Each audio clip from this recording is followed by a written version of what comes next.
Okay, so for the next test, which we'll be talking about is what is known as the Kirby Bauer Test.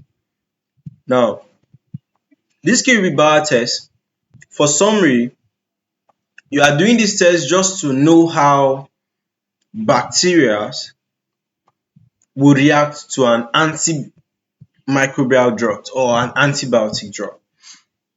Now, can you see that for this drug, the bacteria are growing but giving just a small distance to it.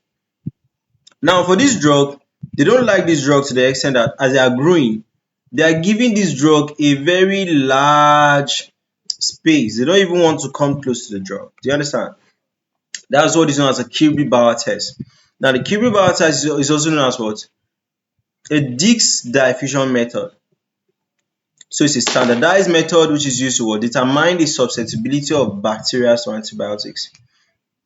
You want to look at the possibility of that antibiotics killing the bacteria. Do you understand? So it's widely used in clinical laboratories just to guide antibiotic therapy. For principles so that the test measures the effectiveness of antibiotics against specific bacteria. Right? So antibiotic-impregnated disks are placed on an agar plate inoculated with the test organisms. So the antibiotics diffuse from the disks into the agar and it will inhibit the bacteria's growth.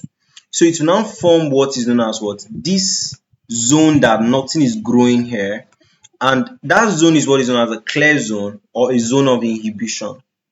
Do you understand? So looking at this now, for the procedure is a preparation of the inoculum. So a pure culture of the test organisms was adjusted just to match a McFarland 0.1 standard, ensuring a consistent concentration of bacteria. Okay. Alright, so after doing that, they inoculate the agar plates. Right. So the inoculum is spread uniformly over the surface of a Mueller-Hinton Agar Plate. You apply antibiotic disc.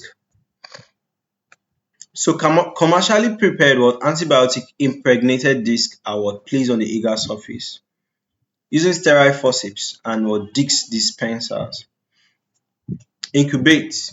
You incubate the plates to a temperature of about 35 to 37 degrees Celsius for 18 to 24 hours just to allow bacterial growth. Okay. After doing that, then you can now be measuring the zone of inhibition or the clear zones, right? Then you could see there.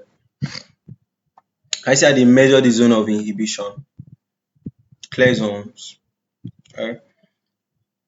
So for interpretation now,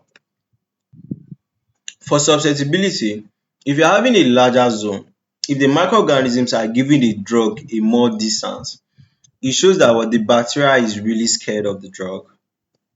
If it is intermediate, it shows that the bacteria is not really scared of the drug, but is scared of the drug, right? Then if it is small, that means the bacteria has a resistance to that drug, right? So you use this for what?